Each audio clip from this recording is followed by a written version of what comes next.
तर मी प्रत्येक वेळी माझ्यासाठी किंवा माझ्या लेकरासाठी किंवा घरासाठी काही ना काही गोष्टी खरेदी करत असते ऑनलाईन.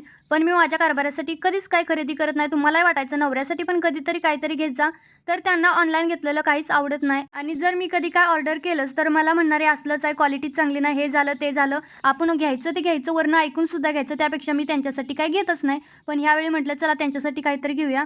तर त्यांच्यासाठी मी हँड रुमाल घेतले होते. तर ₹130 मला 10 रुमाल पडले होते. मला वाटलं स्वस्त आहेत, घ्यावेत, कशी क्वालिटी येते ते तर बघावं. आधी चेक करायचं क्वालिटी कशी आहे आणि मगच नवऱ्याला दाखवायचं. तोपर्यंत दाखवायचंच नाही, नाहीतर इतका ओरडा पडेल ना, की सांगू पण नाही शकणार. तर आल्या-आल्या अनबॉक्सिंग केलं सगळ्यात पहिलं, कारण की जर चांगलं नसेल तर रिटर्न करायला बरं.